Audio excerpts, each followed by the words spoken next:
Bonjour. Alors j'ai une grande nouvelle pour vous. Il y en a qui sont déjà au courant dans la salle. C'est la fin du monde. Bon. Pour être plus précise, c'est la fin d'un monde. Il y a eu d'autres civilisations avant nous. Est-ce qu'il y en aura après ? Ça va dépendre des actions qu'on prend aujourd'hui. Alors, je ne sais pas vous, mais moi j'ai peur. J'ai peur que cet été, le village d'à côté décide de nous couper l'eau. J'ai peur des incendies autour de la maison. J'ai peur que mes parents ne supportent pas la chaleur. Bon, je vous rassure, l'idée c'est quand même qu'on ressorte de ce moment ensemble avec plus de légèreté et surtout une immense envie d'agir. Je vais faire un petit sondage dans la salle. Levez la main ceux qui pensent qu'on vivra mieux en 2050 qu'aujourd'hui.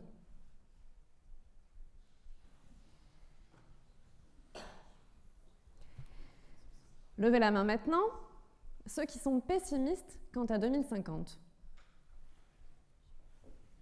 Ok, vous gagnez.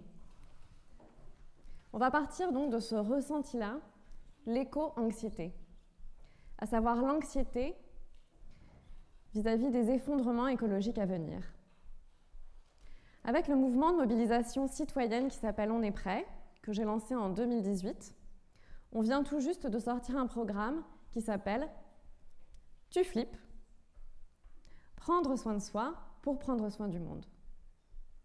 Notre manifeste, c'est de dire que si vous flippez, c'est bien normal. C'est normal étant donné la gravité de la situation, étant donné l'inaction des décideurs et étant donné la répression de ceux qui agissent. Et alors vous n'êtes pas seul à flipper. On est des millions à flipper pour notre avenir. Donc venez, on transforme ces émotions en actions et ensemble on devient une force immense. Je vais revenir sur les différents points de ce manifeste. La gravité de la situation pour commencer. Ça fait plus de 50 ans que les scientifiques nous alertent et qu'ils ont l'impression de crier dans le désert. En 1962, Rachel Carson sortait le livre « Printemps silencieux » pour nous alerter sur les désastres des pesticides. En 1973, sortait le rapport Meadows sur les limites à la croissance dans un monde fini. Aujourd'hui, les scientifiques sont désespérés, ils sont révoltés et ils ont créé le mouvement scientifique en rébellion pour nous inviter à entrer en désobéissance. Le truc, c'est que si on résout le problème du climat, on ne résout pas pour autant notre capacité à habiter cette planète. Le problème, il est plus profond. Il est que nous nous croyons comme maîtres et possesseurs de la nature, comme disait Descartes. Résultat, nous avons aujourd'hui dépassé 6 limites planétaires sur 9. Qu'est-ce qu'une limite planétaire ? Eh bien, c'est un seuil que l'humanité ne devrait pas franchir pour continuer à vivre dans un écosystème sûr. À partir du moment où on franchit une limite planétaire, on entraîne une modification brutale de l'écosystème Terre et on entre dans des zones d'incertitude, d'imprévisibilité que les scientifiques ne savent plus comprendre.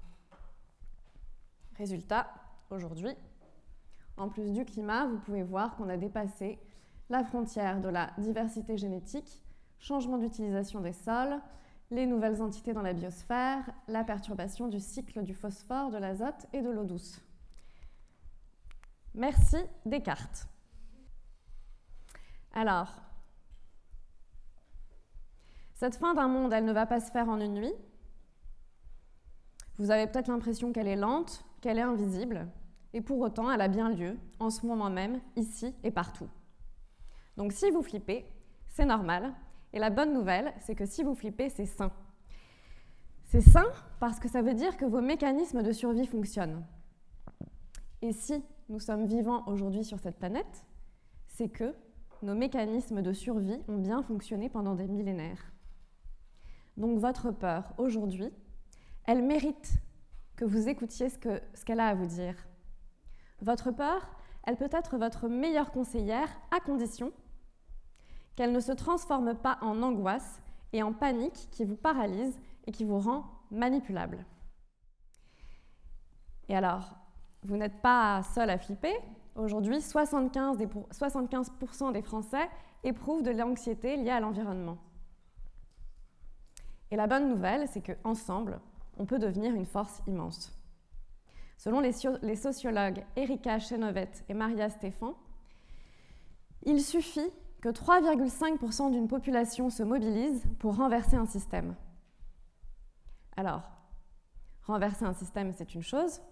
Encore faut-il avoir imaginé par quoi on le remplace. Lutter contre le nouveau monde se fait en même temps qu'agir pour le nouveau. Alors, tel que vous me voyez aujourd'hui, j'ai vécu ma longue traversée de l'éco-anxiété. En 2005-2006, j'ai vu 2 documentaires qui s'appellent « Une vérité qui dérange » d'Al Gore et « La 11e heure » sur la mort des océans. Et j'ai eu une prise de conscience sans retour en arrière possible. Au fur et à mesure où les annonces scientifiques tombaient, cette prise de conscience devenait de plus en plus aiguë et je me questionnais sur ma place juste dans ce monde. Jusqu'à ce qu'en 2015, je décide de bifurquer. Je travaillais alors chez Canal+, et j'ai décidé de démissionner pour créer l'écosystème que j'imaginais depuis plus de 10 ans. À savoir, un écosystème qui coordonne les sachants, les artistes et les faiseurs. L'idée, c'est que les scientifiques ont besoin de haut-parleurs pour faire entendre leur message. Et quel meilleur haut-parleur que les artistes, seuls capables d'émouvoir des millions de personnes. Et une fois que le spectateur est ému et a envie de passer à l'action, eh bien l'idée, c'est de lui proposer des actions très concrètes qu'il peut appliquer dans sa vie ou sur le terrain, aux côtés d'activistes, d'ONG et d'entrepreneurs sociaux. Cet écosystème, au début, je ne me sentais pas légitime à le porter. Et finalement, ça ne marchait pas. J'essayais de le faire porter par d'autres qui ne comprenaient pas ce que j'avais en tête. Et j'ai fini par écouter les amis autour de moi qui me disaient que si, j'étais capable de porter cet écosystème moi-même. Donc je me suis lancée. Et c'est comme ça que sont nés On est prêt et Imagine 2050 en 2018. La raison d'être d'On est prêt, c'est de mobiliser massivement les citoyens pour une société plus respectueuse du vivant et de la justice sociale.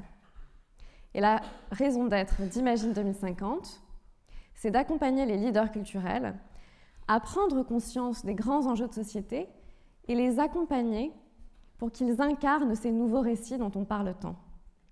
Quand je parle de leaders culturels, je parle aussi bien d'artistes que de journalistes, de patrons de studios, de cinéma, de télé, de jeux vidéo. Alors, aujourd'hui, mon éco-anxiété et moi-même, on vit une relation plutôt amicale et je la remercie parce qu'elle m'a mis sur le chemin de l'action.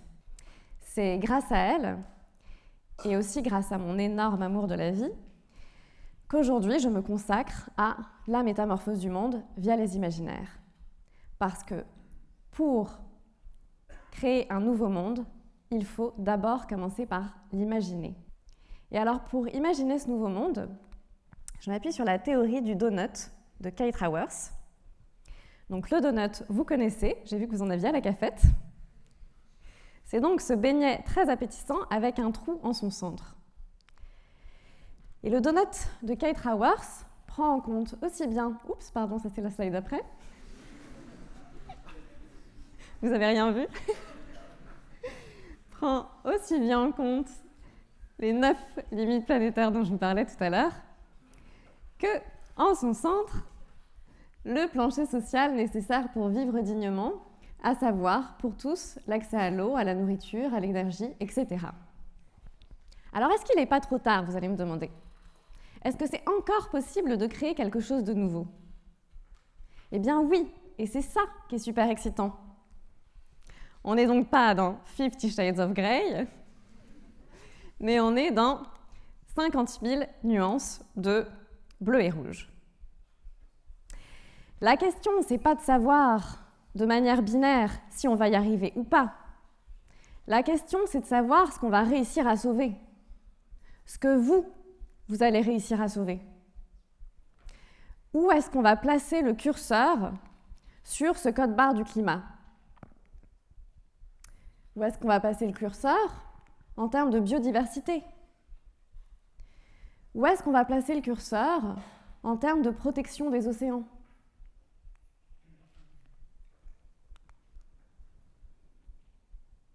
Vous demandez?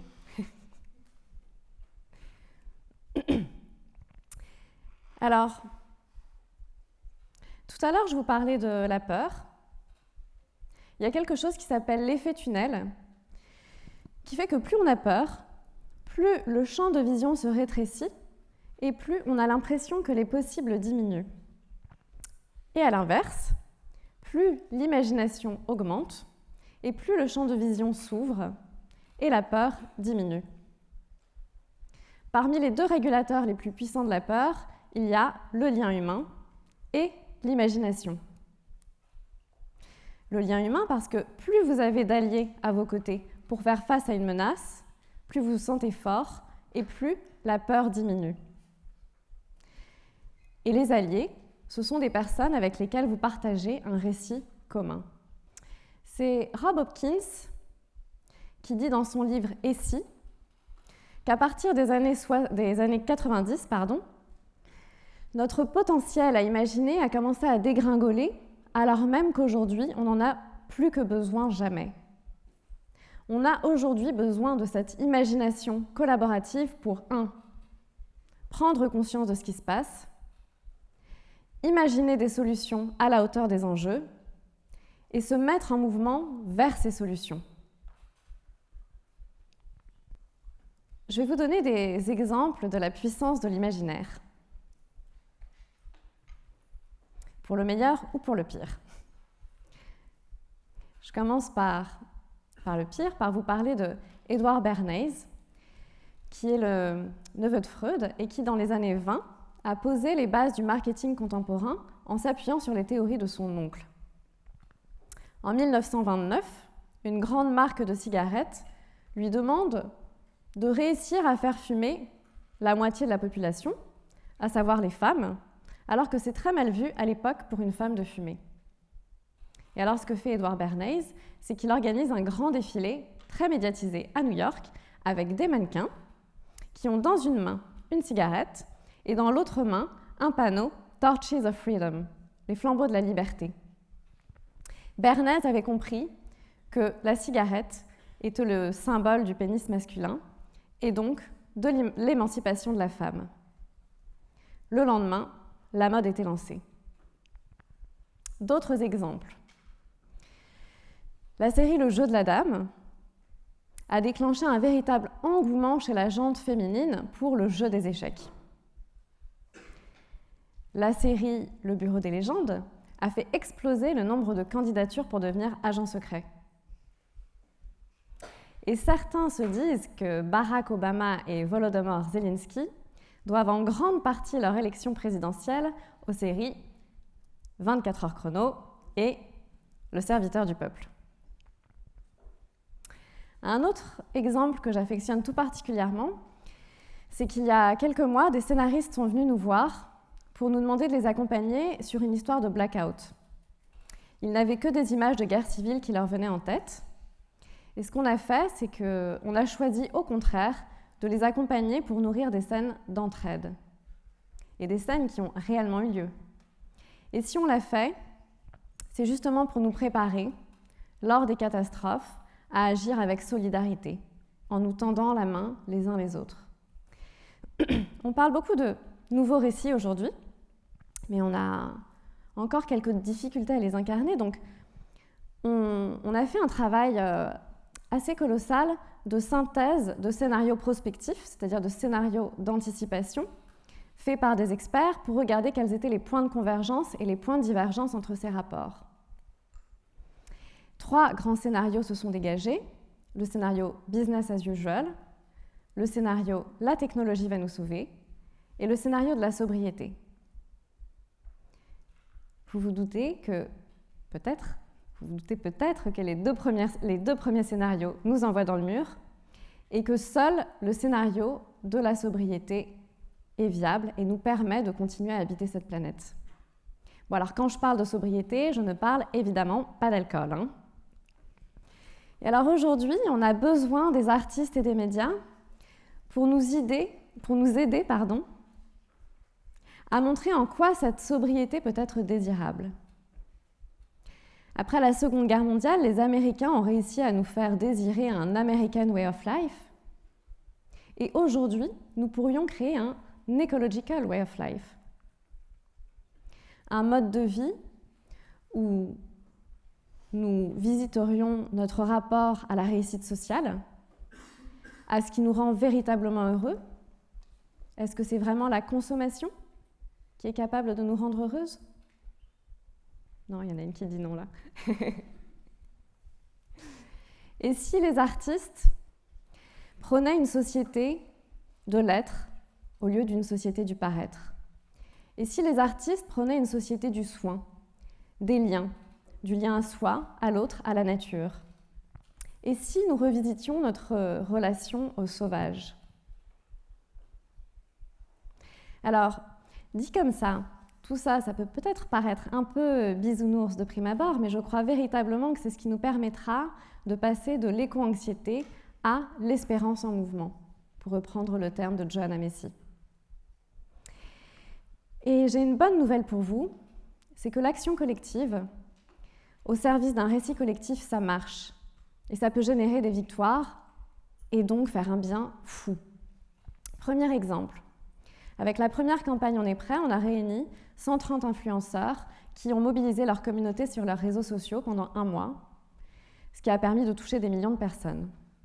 Grâce à cette campagne, ce qu'on a réussi à montrer, c'est que l'écologie peut être une norme sexy, c'est que l'action collective peut rendre joyeux malgré la gravité de la situation, et que ça ne sert à rien d'attendre de se sentir légitime ou parfait pour agir. La perfection, ça n'est pas de ce monde. À la fin de cette première campagne, on a mobilisé autour de la pétition de l'affaire du siècle, ce procès contre l'État pour inaction climatique. Cette pétition a fait 2,3 millions de signatures. Ce que ça a permis de raconter, c'est que les citoyens ont la capacité de faire pression sur l'État en passant par la justice. Ce que ça a permis de montrer aussi, c'est que la nature peut avoir des droits. Et aujourd'hui, ce domaine juridique explose. Alors, ce que j'ai envie de vous inviter à faire, c'est ensemble de sortir des dystopies décourageantes, de créer ensemble des utopies lucides, de rejoindre ce grand voyage, cette grande aventure de l'imagination en action.